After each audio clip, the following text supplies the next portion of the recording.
All right, no days today, but since there's no daf tomorrow, we have Harriet Brick in memory of her mother, Fagit Tzipora Basmat Yahu tomorrow. And the Shalashidis is sponsored this week by Rebecca Witansky in memory of her cousin, Chana Rivka Bas Abraham. Okay. We are somewhere in the middle of Mem Dalid Amid Bay. So we're going to pick up Boy Reb Yirmiyah. It's almost exactly halfway down. Okay. Boy, if you're following in English on the English, it's 44B2, column 2, 30% from the top. Okay, boy, Reb Yirmiyah. Reb Yirmiyah asked a very interesting question. Now, remember, we've been talking about transferring slaves to another individual if they're going to leave the country, or if they're sold to someone in another country, the slave goes free, and the second owner, the purchaser, has to write a document of freedom. Okay, so we're going to have a case now where it's not an actual sale, but it's an effective transfer. I don't know how else to put it. So you'll see when we tell the story. Boy, Reb Yirmiyah asks a question. Ben Bavel Shenosa Isha B'Eretz Yisrael. A Babylonian Jew goes to Israel to get married, and he marries an Israeli woman, and she brings into the marriage slaves, male and female, that she previously owned when she was single. Maybe her father gave them to her to be a dowry, whatever it is. Okay, and the husband's intent is after Sheva Brachas to go back to Bavel with the woman and all her slaves. Mahu. So what's the halacha? And the Gemara is going to discuss two possibilities and two possibilities within each of those possibilities. So they're going to be four options over here. Okay? Tiboy lamanda omer hadin ima. You can ask this question according to the view that the halacha is on her side, because when she brings property into a marriage, it's either nichse malug, which the slaves are in part, because the husband now has control and can make them work on his behalf, or it's their tzon barzel, where you evaluate the property and the husband has to replace it exactly. So if he chooses, if it's, say, a diamond ring, he has to give it back. If it's something like a slave that in some case might appreciate in value or depreciate in value, he has to give the value. So if the slaves get old and can't work as hard and decrease in value, if he divorces her, it could be that he'll keep the slaves and pay her the value at the time of the marriage. Okay, so we could argue this out where she has the upper hand because she still retains title, as it were. Or Tiboy Lamanda Omer Hadin Imo. Or we could argue this according to the view that he has the upper hand because he's in control of the slaves at this point when he's going in. Okay. Tiboy Lamanda Omer Hadin Imo. We can approach this from the view that she's got the upper hand. Kaven da Hadin Imo, since the halacha is on her side. Damu, it's as if she owns everything, all these slaves. Dilma, Kavan Dimish Avde Le Leperi. Since The husband has the right to work the slaves and keep the profits they generate. It's as if he is the quote owner, albeit temporarily perhaps, of the slaves. We could also approach this from the perspective that he has the upper hand. Kavan did hadin imo, since we're now arguing that he has the upper hand, he has effective control of the slaves. Kidide damu, they're as if they are his. Okay, and it's equivalent to a sale. Dilma Kavan delo kane le gufe, or since he doesn't have actual title to them, he just has the right to work them, then kididadamu, they are hers. So what's the halacha? He wants to take all these slaves out of the country. Do they go free or not? We had 4 approaches. We don't have an answer to Gemara's tekel. Okay, next case. Amar Rav Abahu Shana Rabbi Yochanan. Rabbi Yochanan taught me an important thing. Evet sheyatza achar rabo l'Surya. If the husband leaves the country, it says to go to Syria, but doesn't matter where, and the slave voluntarily goes with him. He doesn't demand his freedom based on the Mishnah. And then in Syria, the master sells him to another person. Okay? So Rav Yochanan is of the opinion that even though they're not in Israel, they're in outside Chutz La'aretz, and even though the slave left voluntarily, which means he's not hung up on the halacha, you have to stay in Israel. Nevertheless, Rabbi Yochanan said the slave goes free. The new master gives him the shtar.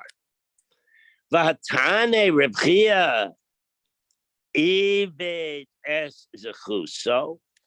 Rav Chia says he left Israel voluntarily.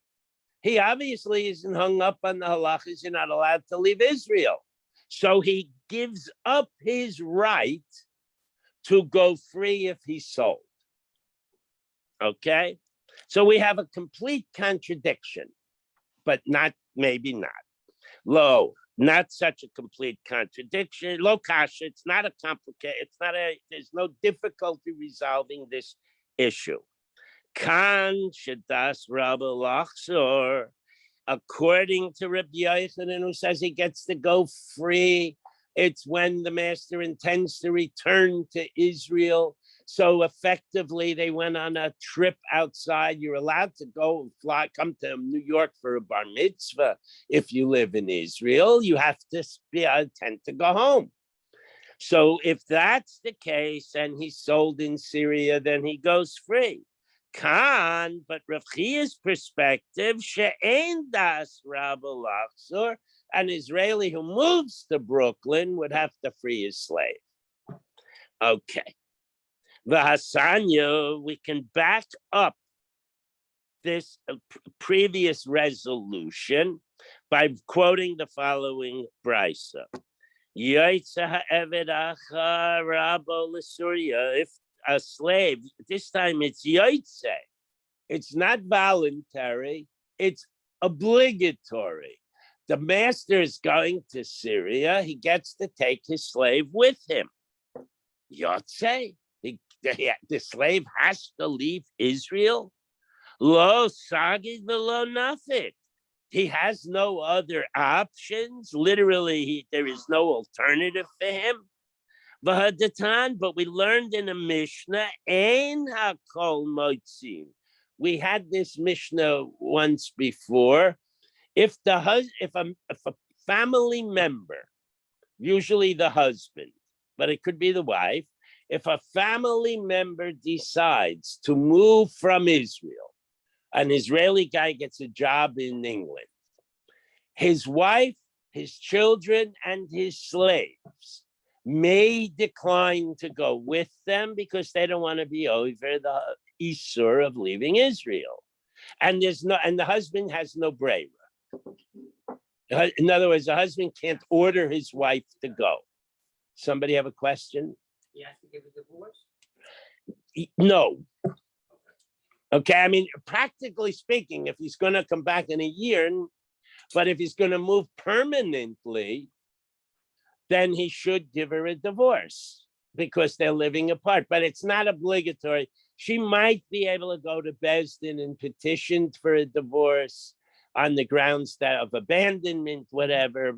But that's not on, and they might agree if it's a liberal Beis Din, but that's not on the list of obligatory divorces. All right. Ella, so now we have to go back and read the previous brisa differently, because we can't say Yotze, he was forced to go. Okay? So now we have to read it differently. Ella, here's what we have to say. Yotze ha'eved acher rabo l'Syria, the slave followed the master to Syria. Machra rabo sham, and the master sold him there. Now, we're going back in time, and there's going to be before they left, they had a discussion, the slave and the master. Das rabo lachzor, if the master's intent is to go back to Israel, we force the buyer, Beis Din would force the buyer to give a shtar shkarur. Okay? Das but if the master tells the slave at the beginning, we're going to be going to Syria and we're going to stay there for the rest of our lives, and the slave says, whither thou goest, I will go, then so then the transfer is valid, and we don't force the new buyer to release the slave. Okay. Amar Ravanan says, Shamayit minei demar Shmuel tarte. I learned two important things from Mar Shmuel. Mar Shmuel is 2 or 3 doros after Shmuel, from Shmuel and Rav, the first of the Amarayim. Okay, Chadahach, one is this ruling we just learned that other factors being equal, if you try to sell your slave overseas, you have to free him, or the other guy has to free him. The Idach Itmar, and the other we learn in the following statement, Hamaycher Sodehu Bishnas HaYovel Atzma. What happens? We all know what Yovel is, the 50th year, land in Israel, not cities, but farmland for the Nachala in Israel reverts to the family that was, the descendants of the family that got it when they went into Israel. Mm-hmm. So effectively, if you purchase, quote unquote, land in Israel, it's effectively a 49-year lease or a 42-year lease. Or if you buy it in the 48th year, it's a 2-year lease. But what if you buy it in Cheshvan of the Yovel year? Could be a 5-day purchase. What? Could be a 5-day purchase. No, you can't. No. We learned this. We'll see. There are 2 opinions. Everybody agrees he doesn't take possession. It immediately goes back to the owner. Okay, to the familial owner. Okay, so Rav Aimer Mechura V'Yotzer. Rav says the transaction was valid. So the seller gets the money, the buyer gets the deed, and then the buyer has to hand the deed back to the seller. So in the back of your mind, you're going to have a question. Why would everyone do that? The Gemara will approach that in a little while. Okay? Shmuel Omer Eina Mechura Kol Iker. That's ridiculous. Nobody's going to buy 100 grand for a piece of land and immediately return it to the buyer. It's a mekach toast. The sale never happened. The money doesn't transfer. If it did, it goes back because the sale was invalid. Okay? B'chada hadar zika.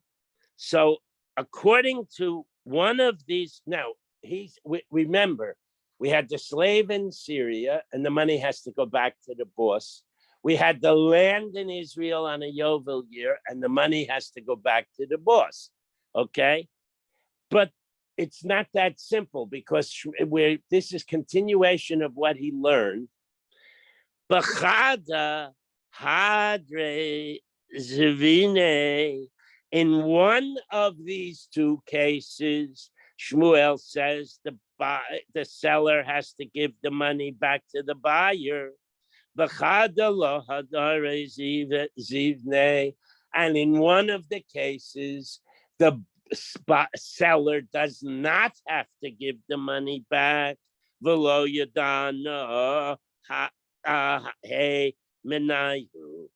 I forgot, or I never learned which is which. So we know the property returns, but we do not know. In one case, the money goes back, in the other, it doesn't, but I'm not sure which is which. That's what he says.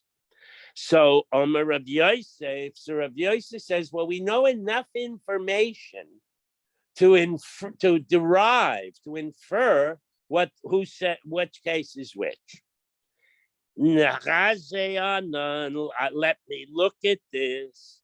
Midikatani the Brisa, since the Brisa taught Hamaycher Abdul Chutzla Oretz, a master sold his slave. Yatzel Lecheres, the slave goes back. Out of Israel, the slave goes back. Vitzorich get Charer Mirabo Sheni, and he requires documentation of his freedom from master to the buyer. So you can infer that the buyer, albeit temporarily, is the titular owner, because only the owner can free him, and he's the one that writes the shtar. So why should anyone buy it if he has? We'll get there. If he knows, we'll get there. I said that with the land, but it's the same issue here. All right, you're interested. Let's say so and so is really having financial troubles. I'm his good friend. So if I tried to give him $50,000, he would say, I won't take it. I'm not interested. But if I say to him, sell me your slave, he's busy feeding the slave. It's just adding to his costs. Sell me your slave for $50,000. And he says, okay, it's a good price. Then I free the slave. I've effectively made the donation, the gift to my friend in a way that doesn't embarrass him. So that's what the Gemara is going to get to eventually. All right. So Shema Mina, we learned from this. Kanye Rabu Sheni, that there was a valid kinyan in the transfer to the second master. So therefore, since there was a valid kinyan, lo hadre zivine, we don't give the money back. Now, okay, so that's the case. V'chi Amar Shmuel Hasam Eina Mechura, and when Shmuel said that regarding the land transfer in the year of Yovel, the sale is not a sale. Ma'os Chazar. So that there's no sale, the money has to go back. Okay? Now we're up to, I think, today's Gemara, and we'll do as much as we can. Okay, turn the page. Rav Anan Braisalo Shmiele. So how come Rav Anan? We can all figure this out. It doesn't take a genius. So how come Rav Anan couldn't figure it out? Rav Anan Brisa lo shmiele. He didn't know the Brisa. I mean, I don't have the whole Shas memorized, but so I don't know everything. He didn't know that. All right. Now we're going on with the field. The Eid Midishmuel. If we're talking about a land transfer on Yovel year is invalid and the money goes back, Mamai De'ena Mechura Umeas Chazarin. Why do we say the transfer is invalid of the land and the money must be returned? Now, here's the answer to everybody's question. Dilma Ena Mechura Umeas Matana Ninahu. Maybe everybody knows that the land isn't going to go to the buyer. And what he's doing is using a subterfuge to give a gift to the seller. Okay? And therefore, the money should not be returned because the whole purpose of this was to assuage the seller's covet. All right?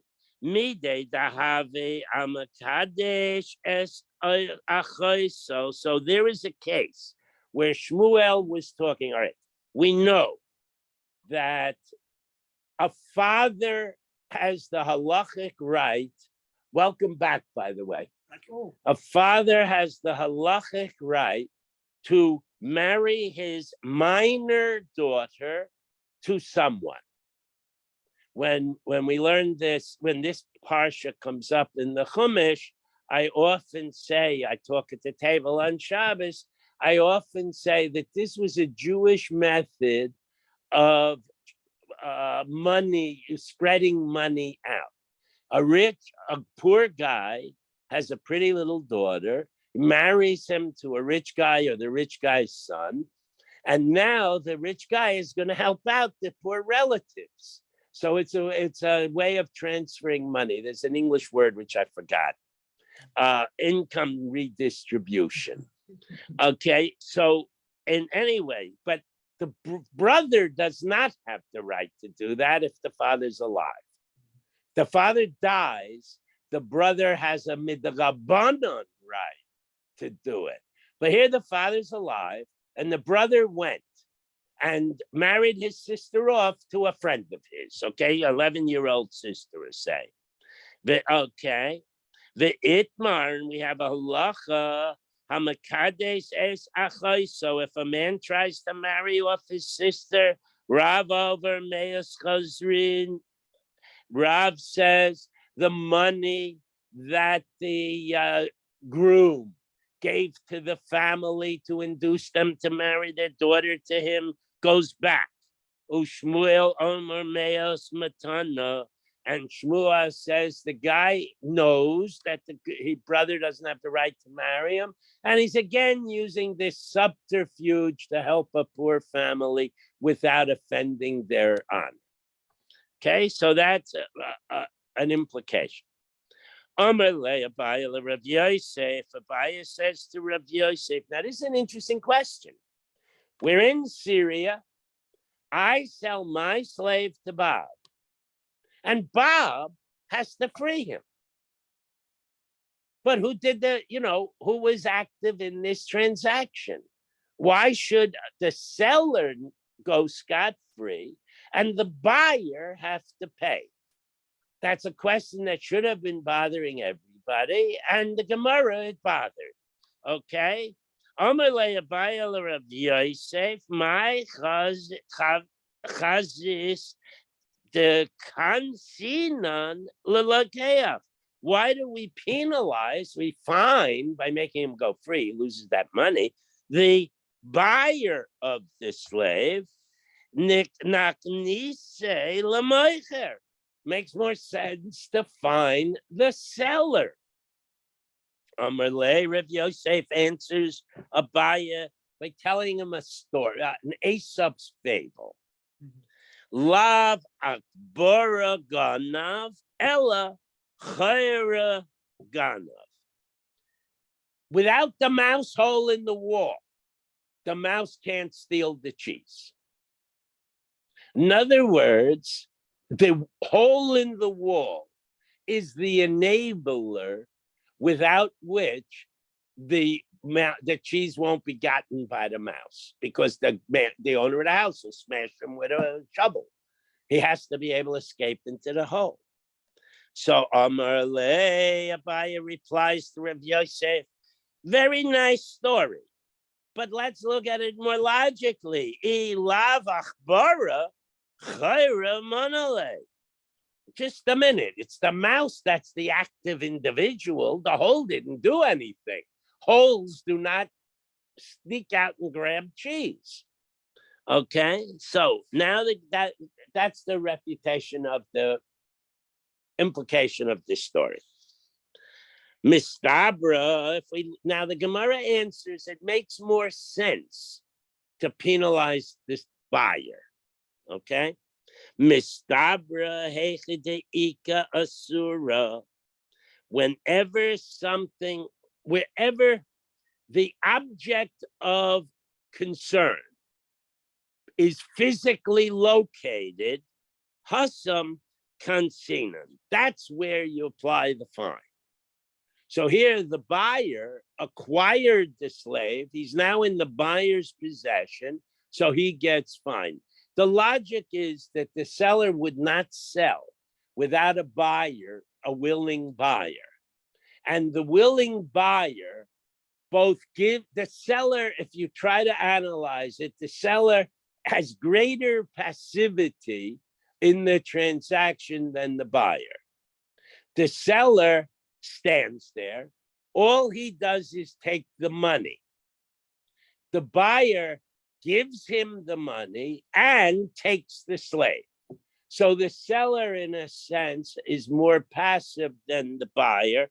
And the way the Gemara expresses it, the slave is in the possession of the buyer. All right.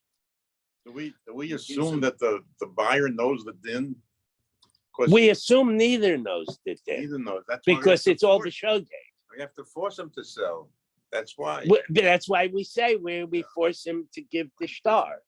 It's easiest to learn it where both parties are not that knowledgeable, and this is b'shoigeg, and somebody else points at, yeah, but Marty. One gives and one takes. What? Yeah, no, but he asked the question: is it though? Why did they do it in the first place? So we had one answer that the buyer is trying to give money in a nice way to the seller, so then he would know. But in the normal circumstances, either he doesn't know or they think they'll get away with it. But it's modern war. If you're stealing stolen property, if you know that the stuff is stolen, then you're chayiv. All right, weiter. Hahu avda the arek mechutz la'aretz la'aretz. So now a new permutation of this kind of issue. Reuven has a slave in Syria. The slave is more and more agitated. I'm not in Israel. There are mitzvahs I can do in Israel. So the slave runs away. He escapes Reuven and flees to Israel. Okay? Uzil mare avatre. So the master follows the slave to Israel and finds out where he is, right? So also Lakami de Reviami. So the master goes to Rav Ami's Bezdin and asks them to help him, issue an order that I get my slave back.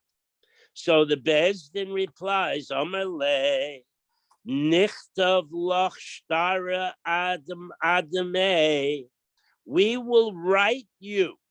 In other words, we will prepare an IOU where the slave owes you his appraised value. And in exchange, you have to write his emancipation papers. Okay, the elo, and if you do not accept this and write the document, Fikno le minoch. We will use koyach I forgot the words. The Bezdin is allowed to take property away from anybody it wants for any reason it wants. Hefker Bezdin Hefker. So if you will give you, the slave will buy himself from you. He'll give you an IOU and pay you in installments, or we will transfer the slave. We will take the slave from you and give him to him. So you have a choice, okay?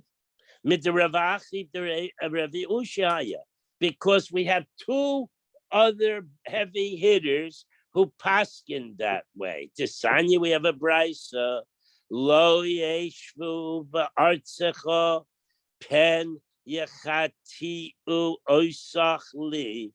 There's a pasuk. The pasuk is referring to the Canaanites who lived in Israel first.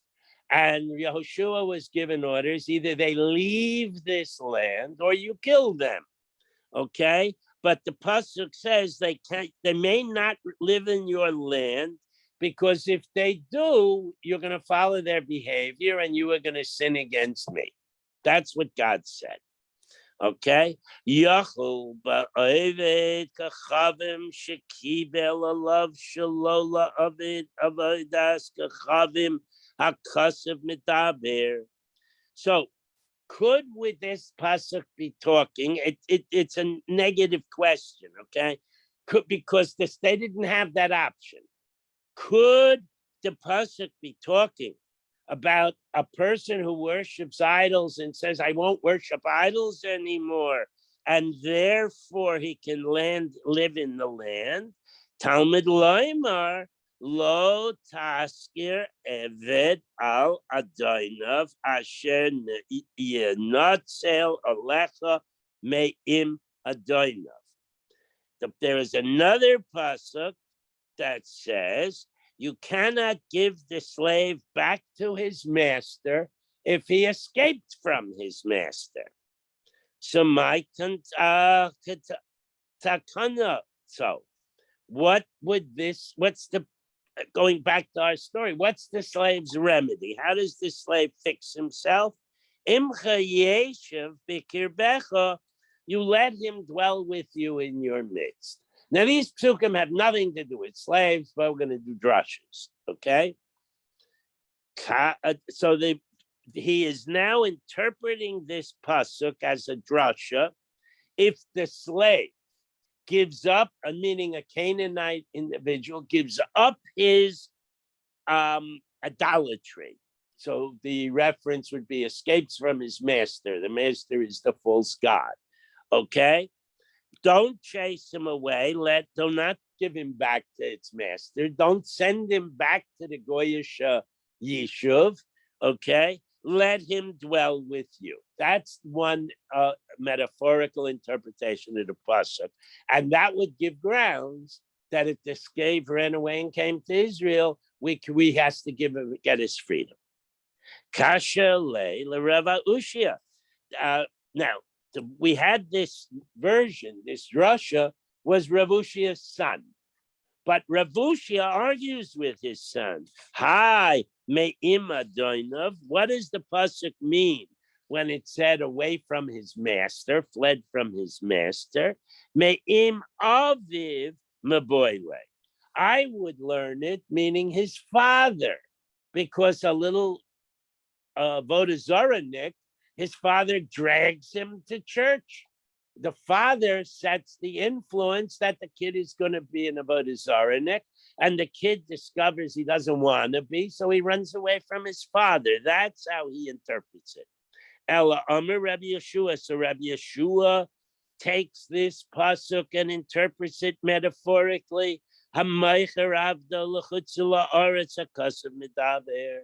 If the slave doesn't want to leave the country and he stays home, or if the slave doesn't want to be transferred, he gets to go free.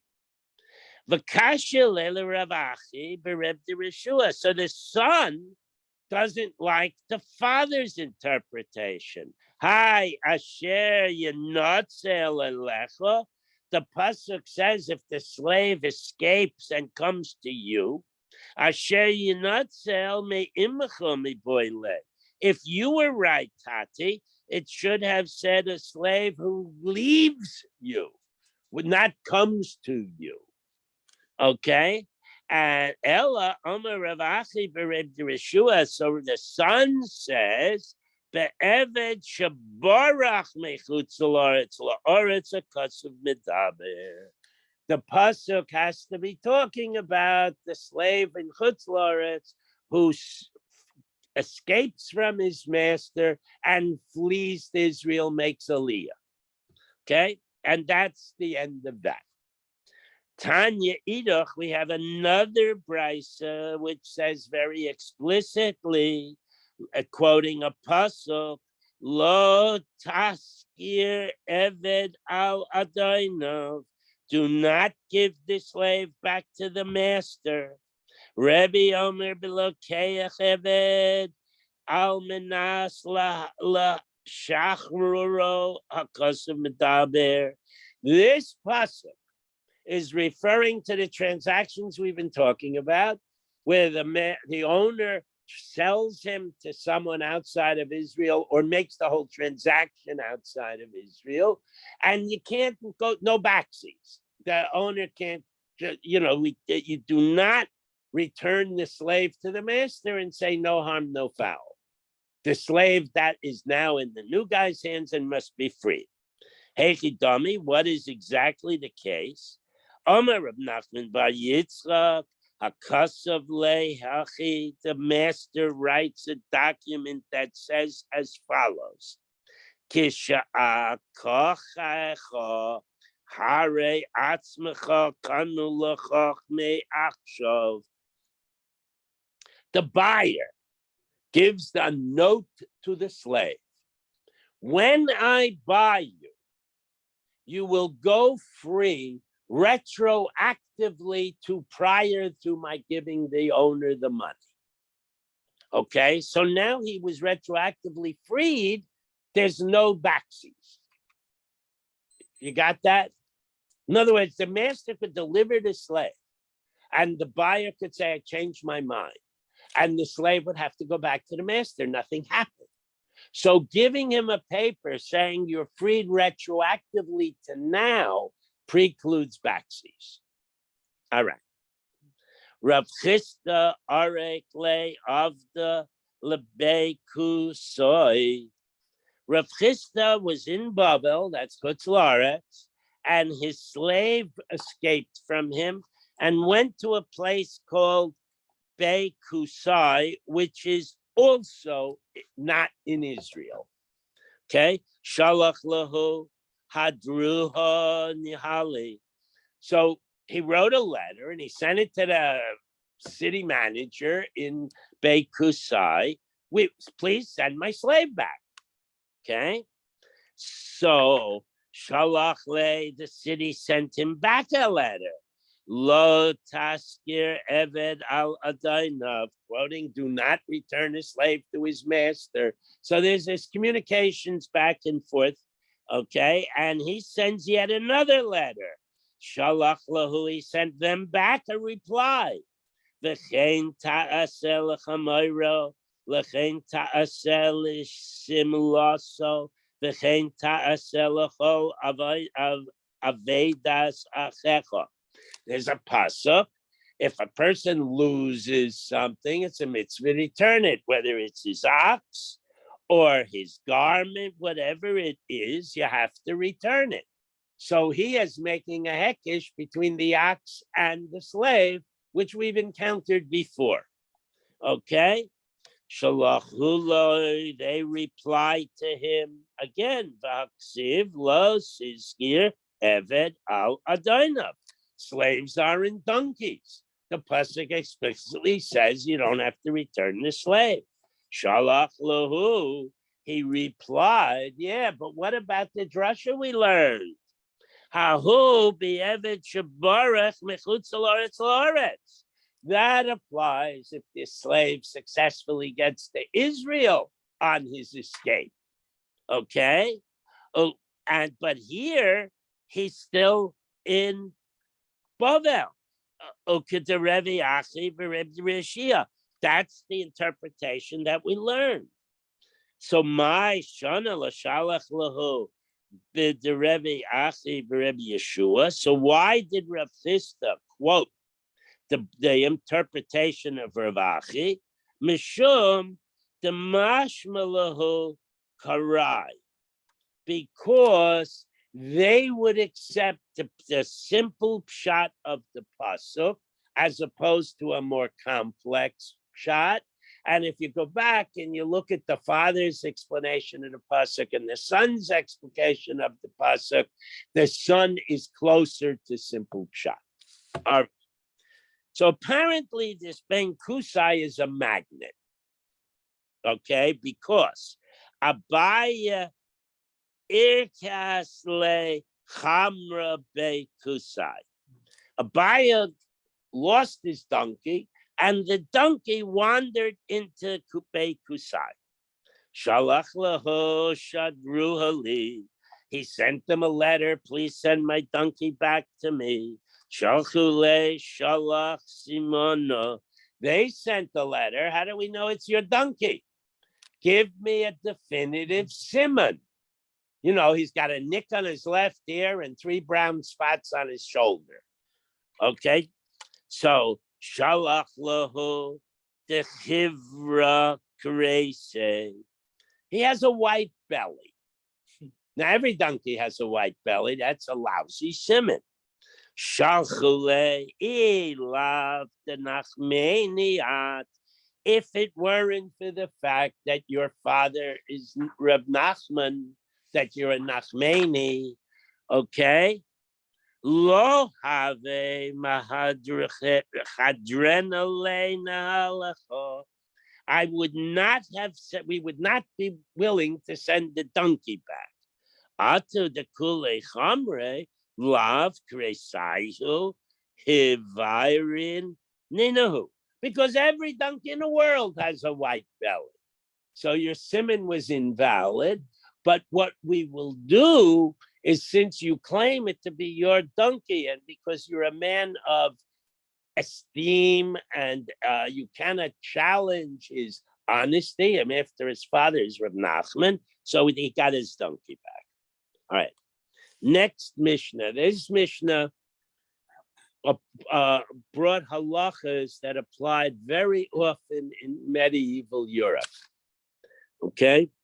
Ein paidin es hashavuyin yaiser mikadei demea. You may not overpay when you want to ransom a captive Jew. Okay? Mipnei tikkun, because overpaying would be a negative impact on the world. So we make a rule that you can only pay a reasonable ransom, you can't overpay. The ein machrichin es hashavuyin mipnei tikkun ha'olam. And you also may not have a rescue mission to save captives because of tikkun ha'olam. Somebody had a question? What? Debbie,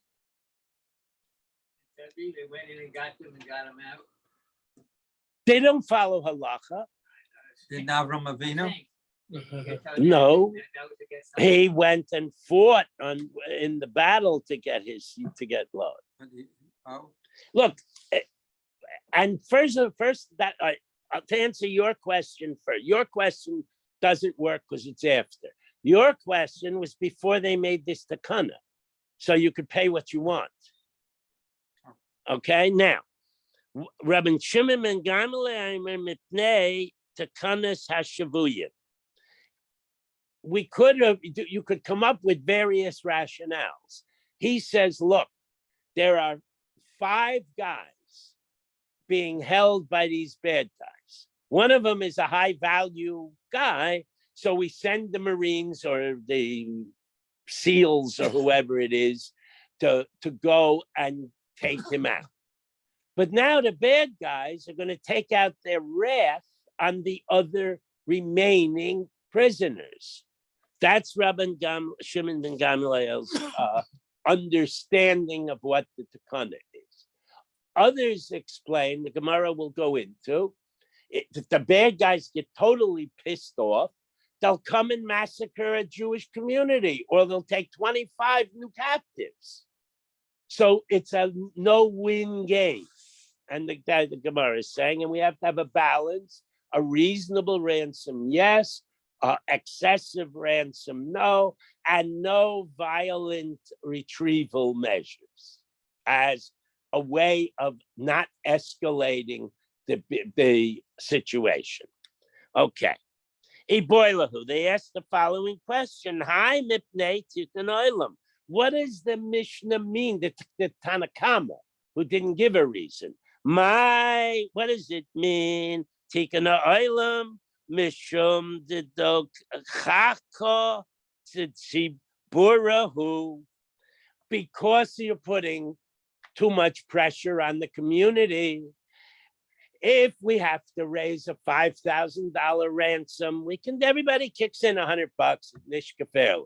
But if we have to raise a $5 million ransom, people are going to be pressured into giving more than they can afford. And it makes life difficult for the people who no longer have funds to live on. So that's one approach. Another approach. Dilma mishum delo ligravo leso tve. If the bad guys understand they can get a couple $1,000,000 every time they grab someone, it's like the pirates who threw the ships in Somalia. They keep getting paid, they keep getting escalating and getting bigger ships and bigger rewards.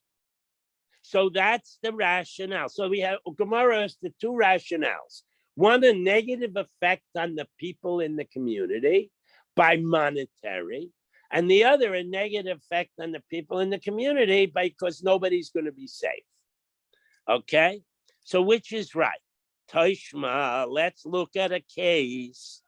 The Levi Bar Darga Porta Labarte Talas the Telesar Alfe Dinar Zahav, the Levi Dargison ransomed his daughter from bad guys for 13,000 gold dinars. That's a vast sum of money. Okay, now he asked no one to kick in. So if the first reason is the rationale, he didn't tax the community and it was a valid transaction. Halachically, he was allowed to do it. But if we say that the Goyim are now going to be encouraged to capture more people, then he was not allowed to do it. So Omer Abaya, man leimala, he asked a rhetorical question. Who can tell me the Baratzon Chachamim Avad that Levi got permission? He asked the Shaila before he ransomed her. Dilma Shalo Baratzon Chachamim Avad. He never asked because he would be told that you can't, because it's the second reason that's pertinent. Okay? The ein machrichin es hashavuyin mipnei tikkun olam. You're not allowed to send the seals to redeem someone. Why? Mipnei tikkun olam. Reb Shimon ben Gamliel mipnei takana shavuyin, because he says that they'll take it out on the remaining captives. Okay. My benaihu. So what's the difference between the two views? Okay. In other words, the first view, if we recall, was that they'll be pissed off and go take more captives. Second view was they'll take out their wrath on existing captives that didn't get saved. So my benaya, what's the possible difference? Ika benayu deleka elachad. there was only one captive. So according to the first reason, it still applies. According to the second reason, there's nobody else for him to beat up. Okay? So now we're going to have a very interesting story, and I'm not 100% sure what is going on here. I mean, what the rationale is. Bon say the Rav Nachman b'chashon kedei Rabbi Adayu. Rav Nachman's daughters would stir foods in boiling water using their fingers. Okay? And they didn't get burned. Now, this is the same Rav Nachman, who's such a heavy hitter that his family is perfect. Okay? Kasha leila Rav Elish. So Rav Elish says, I don't understand. How could they do that? Ksiv, it says, Adam echad me'elef matzasi. If you go searching, you might find one righteous man among 1,000 men, but it uses the word ish. The isha b'chol eila lo matzasi.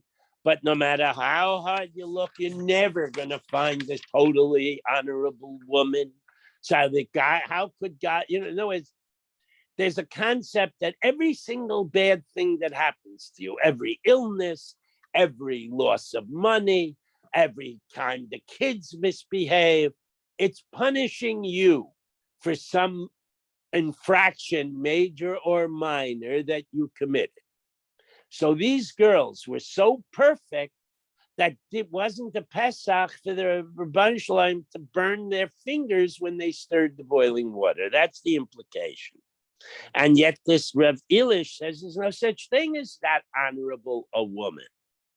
Ha'ika ben Nosei the Rav Nachman.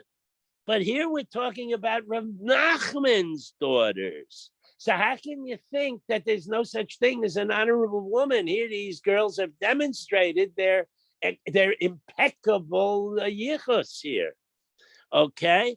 Gamra lahu milsa v'ishtavyan.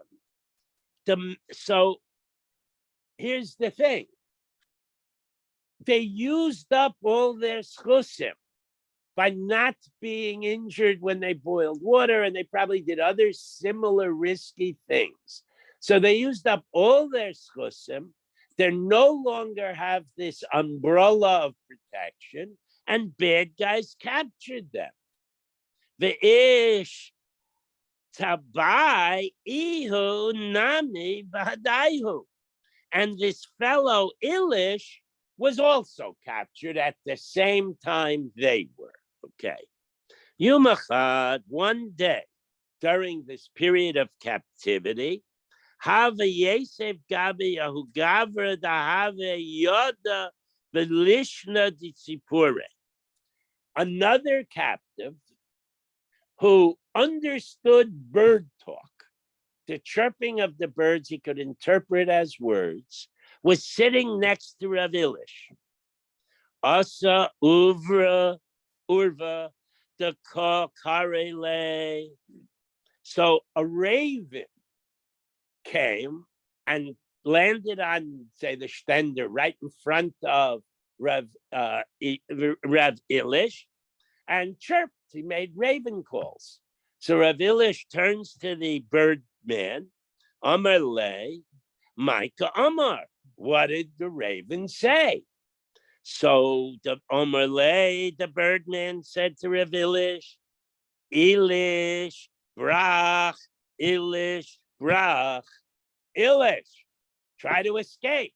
Elish, escape. Amar, Elish says, Urva shikrahu. That raven is a liar. He doesn't know what he's talking about. It's too dangerous to escape. Velo simichna ole. He didn't lean on that. He didn't rely on the bird's warning to him.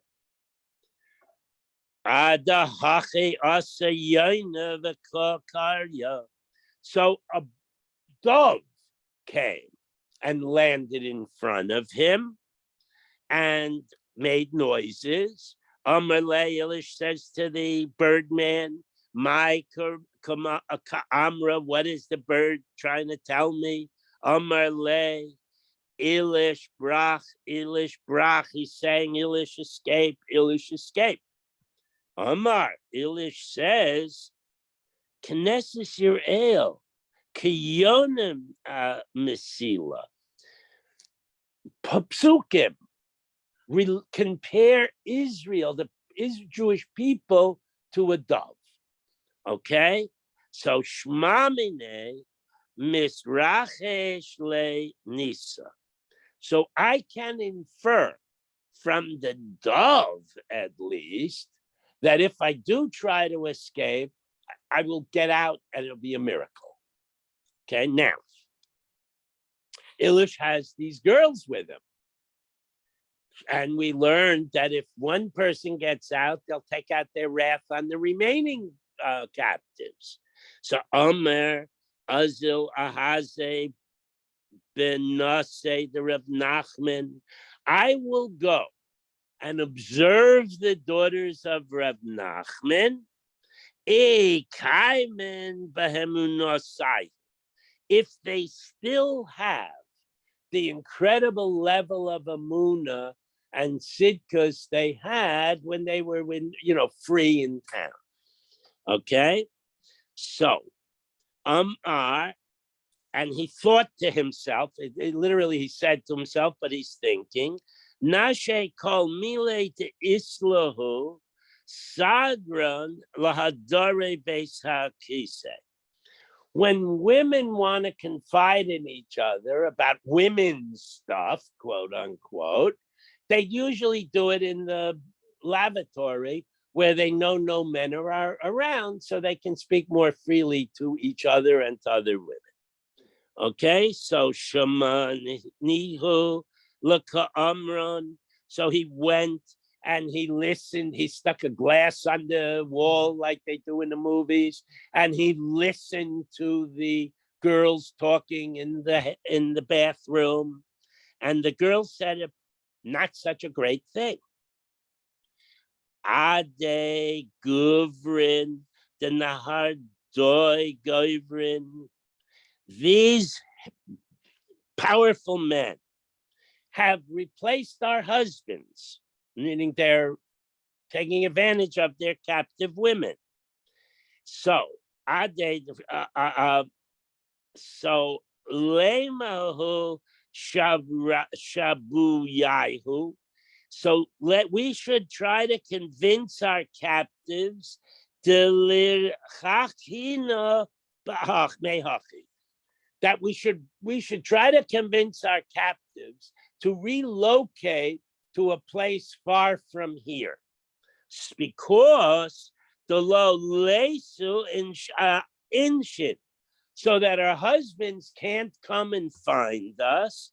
Ulishmai ulif laf ulif rekinon, so that our husbands will find where we are and launch a mission to recapture us. So in other words, the girls seemingly lost their Amunah, and they liked the bad guys better than they liked their situation at home. So Kum Arak, so in Elish, left without them. Okay? Asa Ahu Dahu Gavra, and he took with him the birdman.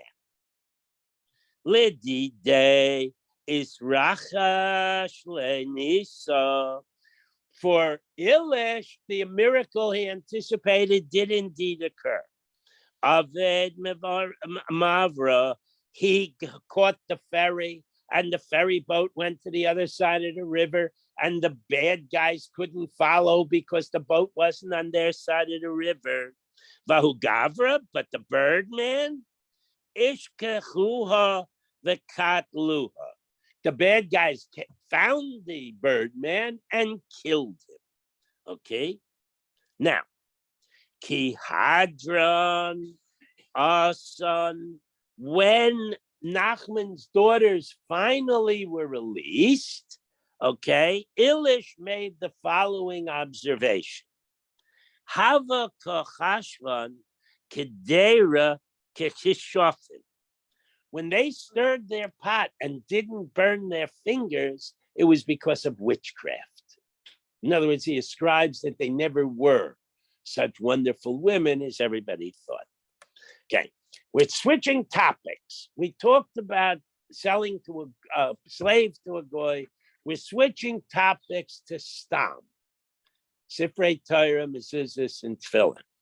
Okay, ein loichen svarim tefillin umezuzahs min oved kachavim yoser al kedei demei. If you wish to buy stam from a non-Jewish merchant, you may not overpay. What? No, you don't have permission. Not that you just may not. Mipnei tikkun olam. Because if you do overpay, they'll overcharge in the future. So it's also mipnei tikkun olam. Now we're going to get into a very complicated issue of the relationship of holy Jewish objects and non-Jews, and we're going to have multiple opinions. I'm sorry. You can get cheaper at Barnes and Noble. You should have to go to Iceland. It's not what it says. It says Barnes and Noble cannot overcharge. And Iceland can. Oh, well, actually, yeah, there is a halacha that if it's the difference isn't too great, you're required to buy from a Jew. You have to buy at Grove with their higher prices than at Winn-Dixie. Now, if you go to the kosher market in Winn-Dixie, you'll see how many Jews know or follow that rule, including my own wife. And I buy bread in Winn-Dixie because they don't have it in the Jewish stores, so that's okay. What? Carbs. No, we have Pas Yisrael bread, like you can't get in the other stores except crummy. It's they bake it. Whatever. That's not the issue here. Amalei Rav Budya Ravashi. Rav Budya comments to Ravashi. Now, when you say more than the value, so we have to divide the range. There's less than its value is part one. There's accurate evaluation is part two. And there's more than its value part three, or in Hebrew, ad b'chlal. So when he says you can't pay more than the actual value, does he mean you can get it if it's a bargain, or does he mean you can pay the regular price? That's the question. Okay? Ad kidei demehen hu di ein loichin. Only if he overcharges, you can't buy svarim from him. Ha kidei demehen loichin. But if he charges the accurate, proper price, you may buy from him.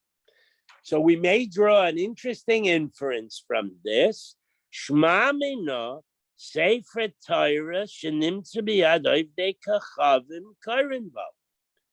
If you can buy it from him, you need it. The inference is a sefer Torah that was in the hands of non-Jews is not considered defiled. You can actually read from it, use it for learning and for davening. So the Gemara says, who says? Dilma lignites. Maybe you want to rescue it from the hands of the goyim who could defile it, but it's not kosher. You have to put it in the Geniza. You have to put it in Shemos. So that's the launching pad for the following discussion. Amar Reb Nachman, Naktinon. We have an established Messiah, Sefer Torah Shekasvu min, that a Sefer Torah written by an apostate Jew. If a non-religious Jew, but he has beautiful calligraphy, becomes a sofer, you have to burn his output. Kasva of the kachavim. If a non-Jew writes it, It's not as bad as a min, okay? And you have to put it in the Geniza. So I'll just comment here. Many of the Rishonim refer to Christians as minim, and that might impact modern halacha over here. Nimtza biyad min. What if you find a Sefer Torah in the hands of a min, but he didn't write it, he acquired it somewhere else? Yegones, then that goes in the Geniza. Nimtza biyad ovdei kachavim, amai le yegones. According to one view, it goes in the Geniza, the Amre le Karinbo, and according to a second view, if you check them and they're okay, they're perfectly fine, and you can even learn from them. So Rab Nachman, all right. Sefer Torah shekasav avikachavim. Now, a Sefer Torah written by a non-Jew. There are mezuzahs that are written in China. They have great calligraphers, and when it gets to a Sfarim store in America, impossible to distinguish from a kosher one. So people like Star K are now putting a simon on the mezuzahs. Some of them are holographic, saying, we know the provenance of this mezuzah and it's a kosher mezuzah. And according to my Rav, you can't buy a mezuzah that doesn't have provenance. So if you bought it from the sofer, that's provenance. If you buy it from a Sfarim store, you have to find out who wrote it and check, is he a kosher yid or did it come from China? Okay, Tani Chada. So we have different views. One brisa says Yisorev, a goy writes it, you have to burn it. V'tanya Idach, a second brisa says Yegones, you put it into the Geniza. V'tanya Idach Kairenbo. And the third opinion was, no problem, read from it. Lo kasha, it's not an issue. Okay, ha the Tanya Yisorev, according to the view that you burn it. Rabbi Eliezer, that's just Rabbi Eliezer, the Omer Stam Mechasheves Ovid Kachavim, the Oidas Kachavim. That when the Goy wrote it, his intent was to utilize it in Avodah Zarah worship service. Non-Christian religions use the same biblical text we use. Maybe some fundamentalist Christians want a written Torah. Okay, so that's the one view. V'hadesanya Yegones, according to the view that you put it in the Geniza. Hi Tana, who it's the following Tana. The Tana Rev Hamnuna Berei, the Rabba's son Hamnuna me Pashrunya, from the town of Pashrunya, which is Chutz La'aretz, by the way. Sefer Torah Tefillin Mezuzah Shekosven Min Umumar, that are written by either a heretic or a Jew that rebels, or a Jew that reports misbehavior of other Jews to the secular authorities. Oved Kachavim, a non-Jew, the Eved or a slave, Isha, woman, Katan, a child, the Kusei, a Kusev, Yisrael Mumar, an apostate Jew, Psulim, they're no good. Shenemar, Vikshartem Uksavtem. We said it Kriya Shema a couple times a day. Write these words and put them on your arm. So, to make the Hekesh. Okay? Kol sheyishanu kashira, anyone who puts on tefillin, yeshnu b'ksiva, is okay, is valid to write stam. V'chol she'enu b'kshira, anyone who does not require to put on tefillin or does not put on tefillin, even if they're required, Einu ksiva, they're not allowed to write. So you go through that list, you'll see everybody on that list either cannot put on tefillin or does not put on tefillin. Okay, according to the view that it's perfectly fine and you can actually read from it.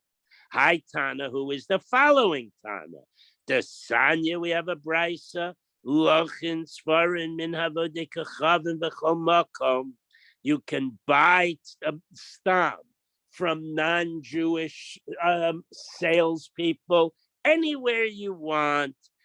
Ubilvad, as long shehiyu kaisvin keholchason, as long as they have a hechsher. Okay? Umaisav dekachavim echad b'tzidon. There happened to be a non-Jewish calligrapher in Tzidon, Shahaya Kaisev Svarim, who was writing Sifrei Torah. The Heter Rabbi Shimon ben Gamliel Lekeach Mimenu, and Rabbi Shimon ben Gamliel gave permission to purchase them and Mistama to use them. So, if the goy writes it l'shem Jewish, then you could possibly buy it. That was one of the opinions. But if he does it for his own purposes, then you cannot. So now we're going to see Reb Shimon ben Gamliel is not consistent. Reb Shimon ben Gamliel, Iber Lishman boy, Reb Shimon ben Gamliel requires the bottom, the leather boxes of tefillin, to be made lishma. Okay? Ksiva lishman laboy. But apparently, he said a goy can write the parshas. So he requires lishma for the ritzua and the box, but he does not require lishma for the parshias, which is the ikar. So that's a problem. The Sanya we learned, Sipun Zahav, if you make, instead of painting them black, you plate them, gild them with gold. Okay? Oh, Shatola Alehen or Behema Tameya, or you make the bottom from pig leather, or okay? Psulos, they're no good. Or Behema Tahira, but if he makes from Behema Gas or Behema Daka, from goats, sheep, cows, Ksheros, they're good. Afal pi shalo ivdan lishmon. But here he's talking about a goy making the bottom. So one place he says the bottom have to be lishma, and over here he says the bottom may be made not lishma as long as they use kosher ingredients. Reb Shimon ben Gamliel, he says, afila or behemata hayrub solos. Even if the goy makes the bottom from a cow leather, they're still not kosher. So he contradicts himself. And tomorrow we will find an answer. Now, gentlemen, there is no shear tomorrow.